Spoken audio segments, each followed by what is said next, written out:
This video is everything you need to know to make your vegan eating the best for you. The first thing you need to realize is that you can eat whatever you want. Obviously, we're talking about vegan here, but as long as it's vegan, that's all that matters. Really, you should give yourself the space, the room, and the flexibility to try anything that you want that's vegan, because you can fit it in and there is room for that. But before I get into the details of the foods themselves, the first part that you really need to know about all of this, and the most important, is your mindset about it all. The mindset is the foundation of everything. So what really is your relationship with food? How do you talk about food? How do you talk to yourself about food? How do you talk to others about food? What information are you consuming about food? What do you hear about it? That really all matters and determines how you move forward in your vegan eating. So saying certain words really aren't helping you and aren't getting you any results that you want, whatever those may be for you. Calling food junk never gets you anywhere. Saying that you don't have any options never helps you either. And really just saying that something is bad for you isn't going to do anything for you. When you think of lack and scarcity and you really feel that you do have no vegan options, that's going to negatively impact you and you're going to feel frustrated.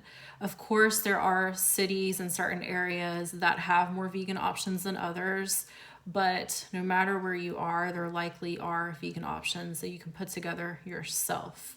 So it's really just about how you look at it and what your perspective is on it. When you shift your perspective and you change your mindset to benefit you, then that's a strong foundation for you. And that's how everything can be better for you. You are in control of that. You don't need to give your power to anyone else. It's all within you. So instead of saying that something is bad for you, saying that you choose not to have that. Instead, you can choose to have something else. Instead of saying that something is junk, say that it is a treat, because you deserve to have everything that you crave, everything that you want, all of the things that you desire to eat, whether it's for nourishment or just for taste. Of course, most of the foods that you eat most likely will be whole plant foods, basically about 80% of them, but don't ever limit or restrict yourself to thinking that you can't have any processed vegan foods or vegan treats like ice cream, chips, or cookies, because you can fit those into, and there's nothing wrong with having any of them. There's a whole spectrum of what you may think is healthy and what you may think is not healthy. So if you see a certain vegan ice cream and you don't like the ingredients in them, or you think they're not healthy enough for you, you can find a different one that suits your needs better, that you feel has more pure ingredients, that you feel is healthier for you. And you can even make your own to know exactly what you're getting. So just because something is a treat like ice cream, chips, or cookies, or whatever it is, doesn't mean you shouldn't have it just because you think it's not good for you. Because there are so many different options and versions of them that you can make it healthier, so to speak, for yourself, whatever that means to you. Just know that there are many options for you, especially as the years go by, and you really can have whatever you want. There's an abundance of recipes out there. There's an abundance of options out there, whether they're in stores, online, or in restaurants. You can even make your own recipes and you can control what you consume. So why not make it better for you? So once you have it in your mind that there are no limits and you can have whatever you want in the way that you want them, suited to what you feel is the best for you, and you improve your relationship with food by paying attention to how you talk about food, paying attention to how you think about food and what you tell yourself about food, then you can move on to learning how to prepare a proper vegan meal, a meal that's properly balanced and has everything that you need and desire it to have. I went vegan in 2010, so I've been vegan for 15 years now, but I didn't really understand and really learn how to properly put a healthy vegan balanced meal together until about around 2021 to 2022. When I learned that, it all fell together for me and everything went in place for me. I went through many different phases of vegan eating throughout the time I've been vegan. I was only eating whole plant foods, no vegan processed foods, none of the vegan meats. I looked down on that. I was very judgmental. I would eat no sugar at times at all, like the processed types of sugar.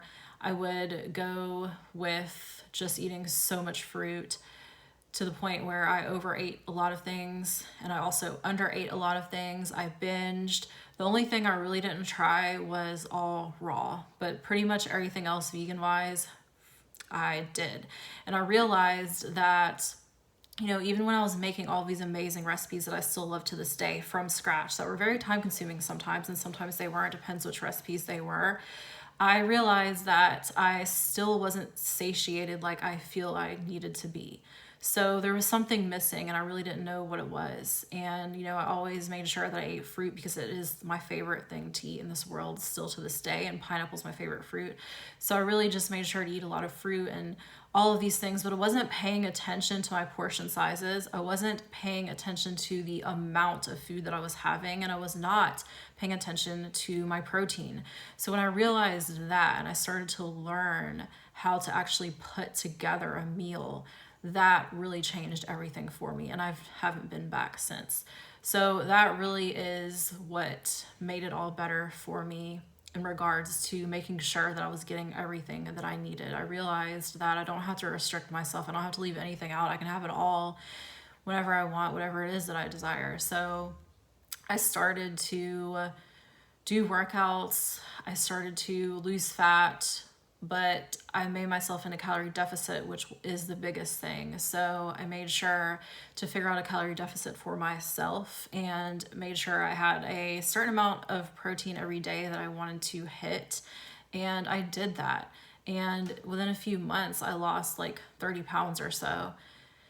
And I just kept on going from there. So I don't always track what I'm eating. I don't always track my macros or anything like that, but I love to do it. And I definitely do it when I'm going after a certain goal. So that is a very powerful and very empowering, fun way and fun neutral tool you can use to your advantage if you have any goal that you want to reach through your eating. Tracking your food is not for everyone, and you do not have to do this, but in my experience, I love doing it and I still do it a lot of times. Once I practiced that for a few years, I got to the point where I didn't need to do it anymore unless I wanted to lose fat, gain muscle, or hit a certain goal that I know that eating can help me do.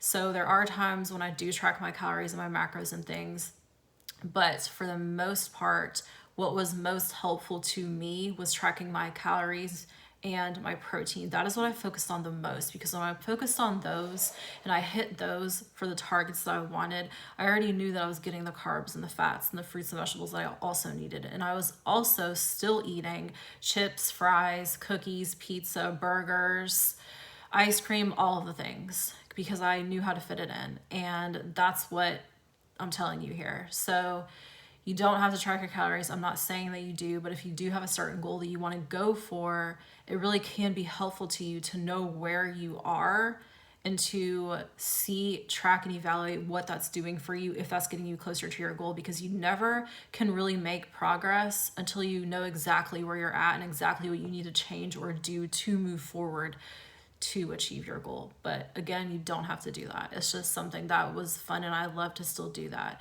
So I was always figuring out what my portion sizes were by being in a calorie deficit and being mindful and thoughtful and intentional about my eating. I wasn't just looking at my phone while I was eating. I wasn't eating standing up. I wasn't rushing when I was eating. I was sitting down and being mindful, thoughtful, and purposeful with my eating and eating with intention.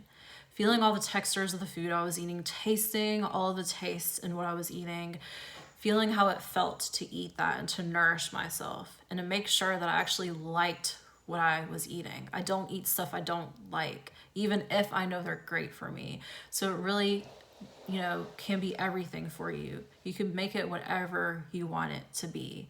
So when I got my portion sizes the right way for me, for what I was wanting to do, and I hit a certain amount of protein every day, then I started to feel satiated, right? I started to feel satisfied, and I wasn't overeating and I wasn't under eating either. And I still had room to fit in all of the things that I wanted and desired to try. I love to try so many different vegan things. Anytime I see a new vegan flavor of something, or a new vegan item, or a fruit I've never tried, or anything, sometimes recipes, sometimes a meal at a restaurant, or a restaurant in general, I love doing that. So I always make room to do that. And this is not about being perfect at all, because that doesn't exist. But when you prepare a little bit and when you put a little bit of effort into it, it can go a long way. Things are going to throw you off sometimes. That's why it's important to stay flexible and adaptable. Sometimes you're not always going to hit your protein goal if you have one, or your macros, but that's okay, because you know that doesn't happen all the time. And it's okay to fit in the vegan treats and the vegan processed foods along with the whole plant foods, because you know that the majority of what you're eating are whole plant foods. You're not just eating all treats and all vegan processed foods. That's why they all can fit. So it's about getting a variety and a balance of everything that you need. So the first thing was really making sure that I wasn't overeating, because I was doing that for a while. And, under eating, making sure that instead of under eating, I was getting everything that I needed. So when I hit a certain amount of protein every day, I already knew I was getting the carbs and the fats and the fruits and the vegetables and the portion sizes. Then I knew exactly what a properly balanced meal was, which is a protein, a carb, a fat, and color, which are fruits or vegetables. So when you have all of those together, especially carbs with fiber in them, that will give you a properly balanced meal that keeps you satiated, satisfied, content, and gives you everything that you need, so that you won't have to eat again for a few hours when everything is fully digested. And you can fit in snacks if you want to as well. A thing that I love to do is eat the fun vegan treats and foods, and include them in a snack. So that's another thing you can do as well. Some people don't have snacks, that's okay. If people don't have snacks, their meals are more robust, and either way, there's no wrong or right way. You really have to decide what's best for you, and the only way to do that is through trial and error and experimentation. Let yourself explore, give yourself that room and that space to really explore. So before I get into examples of what properly balanced meals and snacks can be, I'm going to pause for a moment and talk about something that's way more important. And I want to remind you that Israel continues to commit a genocide in Palestine. Congo and Sudan are also going through genocides as well. So it is very important that we continue to stay updated and educated by also amplifying Palestinian, Congolese, and Sudanese voices. You could follow Palestinian journalists on Instagram and on TikTok. You could also get into Telegram groups and find them on Substack as well. There are many ways to still stay connected and to still listen to their voices and to bear witness. We can continue to amplify their voices and sharing what is going on, because as Israel continues these atrocities in Palestine, it is all due to colonialism. This did not start on October 7, 2023. This has been going on for almost 80 years. This is just the time now where the whole world knows, and I am one of those people. I wish I knew sooner, but I did not. But now that I do know, I will never stop talking about it. And you know that everything is connected. So it's so important that we continue to amplify their voices and to listen to their voices. Center the voices of the oppressed and listen to the Palestinian diaspora to continue to stay educated. Continue to boycott and donate and volunteer and protest whenever you can. There are so many things you could do even though you feel powerless. Remember that, we're more. We're more than our governments. There's more of us. There's more of us. And if we're all on the same page and know that this is a genocide and that Israel needs to be stopped with the backing of the US, with the backing of other Western powers, then we can make it end. We also have to remember that Sudan is going through the biggest humanitarian crisis in the world right now. And Congo is also going through genocide. So those three continue to stay in the forefront of what I think about every single day. and I'm going to continue to share about it, and I'm going to continue to talk about it. And I'm one of those people that I'm not, educated in it as much as the Palestinian diaspora is. There are so many accounts throughout Instagram and TikTok and groups on Telegram and Substack newsletter publications, as I have said, that you can follow to really know what's going on. I am the person bringing this to your attention and making sure and reminding you that you still use your voice to amplify their voices, that you still know what is really going on and correct people when they're saying things that are not correct. Israel is murdering many Palestinian journalists, and they're being targeted. There has been almost 300 probably journalists that Israel has murdered so far, along with everything that they have demolished. Not only have they murdered countless and many Palestinians into the hundreds of thousands, I believe, but we will never know the true number.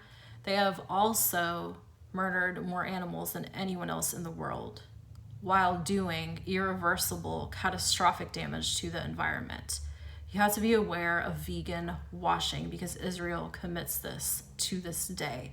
They use veganism as a moral shield and an excuse to continue to murder Palestinians and continue to commit a genocide there. They're connected in all of these other genocides as well. But now that we know so much about Palestine, we move forward in continuing to do everything that we can to make it stop. Don't fall for any of it. Israel is losing, and we're going to continue to make sure that they continue losing and are eventually stopped. Palestine will be free. That is the most important thing, along with Sudan and Congo, as well as all the atrocities happening in the US right now.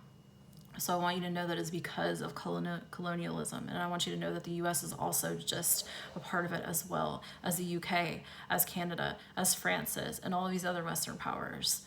So we have to continue to hold our governments accountable as much as we can. And we need to do everything that we can, because everything is connected. Everything is connected. If you are vegan but do not care about people and the planet, then your veganism doesn't mean shit. So you really have to know that veganism is intersectional. And if you do not care about what is happening to these people, stop watching this video right now and do not continue to follow Vegan Beauty Power at all. Because I talk about this and I will continue to talk about this, and I hope that you are on the same page as well. Now I'm going to get into the vegan meal examples. So once I realized that I needed a protein, a fat, a carb, and obviously fruits and vegetables, I, put together what I liked, and I figured out different combinations that I love and still do. So one of the easiest breakfasts to have is overnight oats. So I just take a half cup of oats, old-fashioned rolled oats. I take a cup of fruit in there, whether it's frozen cherries, frozen raspberries, banana, or sliced strawberries, whatever. It could be any kind of fruit you want. I like to take a cup of that in there. I like to put all of this in a mason jar, and then I put 1 cup of plant milk. It could be any, but I love to use pea milk and soy milk because they have protein in them as well. And I add a vegan protein powder. I love trying so many different vegan protein powders, and I love adding so many different fruits to this one at a time, while also trying different plant milk variations. I love coconut milk as well. So I never get bored or sick of these overnight oat concoctions. Once I mix all that together, I shake it up in a mason jar in the fridge overnight, and I eat it the next day. You could also add other things too, as well as powdered peanut butter, nut butters, seeds, nuts, dried fruit, vegan yogurt. Like, all of these are great additions too, but the basics could just be fruit, oats, plant milk, and a vegan protein powder. I love to add salt to this as well, and this is something that I didn't realize before until recently. I always thought of just putting salt on like savory things, but when you put it on sweet things, it's amazing. So don't limit your salt, if you like salt, to just savory things. It makes sweet things even better. So I love that as a breakfast, so that's an example right there. And as a lunch, I like to like just go crazy with salads. Like there's so much you can do with salads. You put so much texture in it, whatever that is for you, so many different flavors, experiment with different dressings and all of that. So I like to take some kind of leafy green, could be whatever, there's a lot to choose from. And I love adding tempeh and edamame to it. Edamame you can buy frozen, already shelled, really good source of vegan protein along with tempeh. Tempeh is one of my absolute favorite vegan proteins. So I like to put those two together with some leafy greens and whatever vegetables I want. It could be mushrooms, it could be bell peppers, it could be zucchini, yellow squash, whatever it is, cucumber, red onion, like whatever, it doesn't matter. Just all the whatever vegetables I want. Sometimes I'll have vegetables raw, sometimes I have them cooked. Broccoli, cauliflower, that's great too, asparagus, whatever it is. I prefer to have vegetables steamed. That's the way that they taste the best to me. But either way it goes, I just take the leafy greens, some vegan proteins, which I have in edamame as well as tempeh. And then I add more vegetables, and a carb can be lentils, garbanzo beans, any other kind of beans. It could be bread, you know, whatever you want it to be. It could be brown rice or any kind of rice. It could be quinoa. So I put one of those in there as well. And then I add some kind of dressing, whether it's a dressing I buy from the store or one that I make myself. So I love the creamy kind of dressing. So I usually go that way. And then you can add in seeds. You can add in nuts to that. You can add in fruit to that, whatever it is that you want. So a good base, like I said, for the salad are the vegetables that you want, including the leafy greens. Add some kind of sauce or dressing, some kind of vegan protein. It could be one or two, it doesn't matter. And some kind of carb.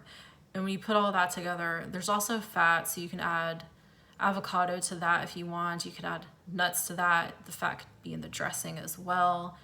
So every single meal is okay if it doesn't have fat, because there are fat in some things already, especially vegan meats and vegan processed foods. But yes, you can include a fat every time you want if you need to, because that is an important part of it as well. So we need to make sure that we're eating enough fat, and a little does go a long way. So always go to avocados, nuts, and seeds for your fats, and that's always a great option there. So that's a salad that you could do and just like put whatever you want in there like that, or you can make it into a bowl, whatever that is. That's a great option there. And then another one would be pasta. I love pasta. I always have it usually, and my favorite is edamame pasta. So I take that, and then I can add some vegan meatballs to it if I want, or some kind of vegan meat, but sometimes I don't. And I make the sauce myself with crushed tomatoes, and I add herbs and spices to that. And then I add vegetables to it. I love to have mushrooms and bell peppers with this. And sometimes I can put those in the air fryer because it's just quicker that way. And I also like to have bread with it sometimes. I love sprouted grain bread. That's one of my favorite types of breads, and there's so many to choose from. So that is a good way to have pasta. And the pasta can count as the carb and the protein if you use legume pastas. So those are little examples right there. When it comes to snacks, you can do a great snack by either having a protein or a fat along with carb and some fruits or vegetables. That would be that right there.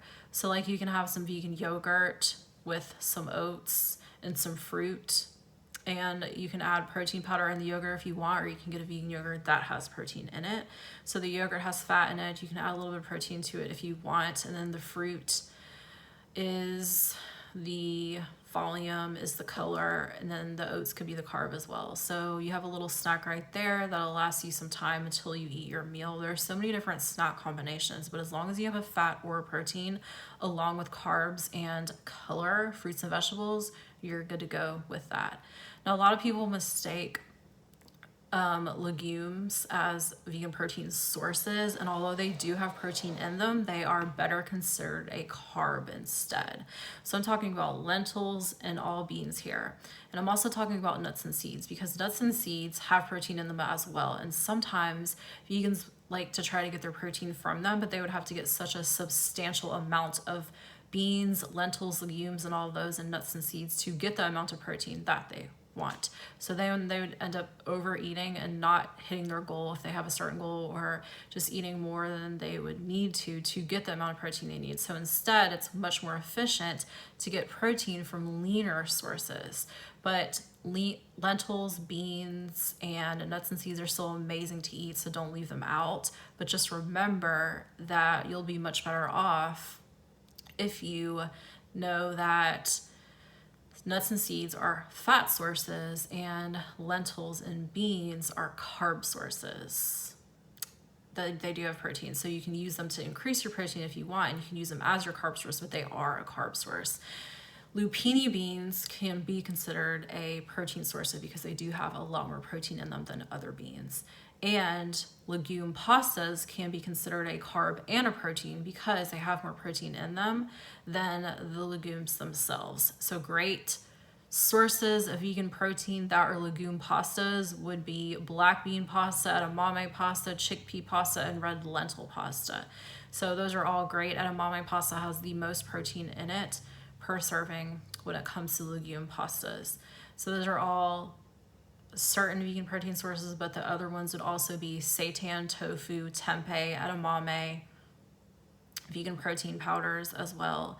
There are some people that are intolerant or allergic to soy, so there's options for them as well, like pumfa, which is tofu that's not made from soy but made from pumpkin seeds.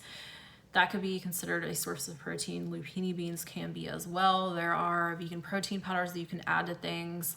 There's vegan protein pancake mixes that are soy-free. There's seitan that is soy-free. And then if you're gluten intolerant or gluten allergic to gluten, there's a lot of options for you too there as well. So you don't just have to eat soy if you're a vegan. You don't have to get all of your protein from soy if you're a vegan. There's also a lot of vegan meats out there that are not made from soy. So you can go that route too. And just know that whatever it is that you want, there's a vegan option for it. There probably is. And if it doesn't exist, you could probably make it yourself some way by putting different ingredients together. So that's the good thing to know if you're worried about that. So those are all good sources of vegan protein, and just know that you don't have to stick to something if you don't like it. I do not like tofu or seitan. I've tried it different ways, but maybe if somebody made it for me, I would like it. I don't know. There are a lot of great seitan recipes out there, and I haven't made it myself, but I've bought it and I just haven't liked it. I don't like the texture or the taste of it, so I don't eat it, and I eat other stuff instead. I love tempeh so much. I love edamame so much. So just know that there's options for you. If you don't like something, you don't have to eat it just because you think you do. And if there's something that you do want the benefits of and you do want to try, there are ways you can make it to where you actually like it and are still getting it. I don't really like sweet potatoes, especially by themselves, but I do love an overloaded baked sweet potato. I like sweet potato fries, and I do like sweet potatoes in smoothies. Sometimes I like sweet potatoes in burritos and in soups as well, but I just don't really like them that much by themselves. So I found ways to eat them that I do like them because they are an amazing carb source that has a lot of nutrients and vitamins in them as well. So as long as you get a variety, and try different things and are open-minded about this, then you will get the nutrients and the vitamins and the minerals that you need, along with the taste that you actually like. Your taste buds will change too. Before I was vegan, I was a lot more picky than I am now. Now I try like everything if it's vegan. The only things I won't really try are vegan fish, vegan crab legs, vegan shrimp, because I never liked actual shrimp, crab legs, or fish in the first place before I was vegan. So I don't really want to try the vegan version of them either. But other than that, I'm open to trying anything that's vegan. And it's so much fun, and I love to try all these new things. Sometimes I don't like vegan meats as much, so I only stick to the ones that I like and I rotate them out. But there are some that I do like. And I don't like to eat the same thing all the time. I eat the same thing for about a week and switch it up from there because there's so much variety and abundance out there. But it's okay if you have your favorites and you stick to those, like your staple, your go-tos, because you'll definitely probably have those as well. So just know that there is a variety. There's an abundance for you. And it's up to you to explore that and to stay open-minded. When you're going out to eat at a restaurant, it helps to look at the menu beforehand to know really what you're getting and to see what options you have there to put together. And if there really isn't that much, you can bring your own vegan protein source if you want, like roasted edamame or some tempeh or some tofu or whatever.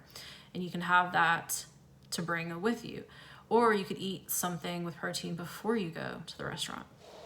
So there are a lot of different options. There are apps you could use to see the vegan options in your area, wherever you're at. So you don't have to limit yourself, you don't have to restrict yourself, and you don't have to be thrown off. If you have a certain plan that you're sticking to, if you have certain goals you're going for, it's okay if you don't stick to them perfectly every single time, because you're not perfect and that's not sustainable for you to be perfect. So eating this way, eating in a flexible, adaptable, abundant way, and being open to trying new things and making sure that you're getting the protein, the carbs, the fats, and all the fruits and vegetables, plus vegan processed foods, plus vegan treats, with the majority of what you eat being whole plant foods. As long as you're eating this way, it will be sustainable and doable for you. You don't ever have to restrict yourself or limit yourself, and it really does matter how you talk to yourself about food.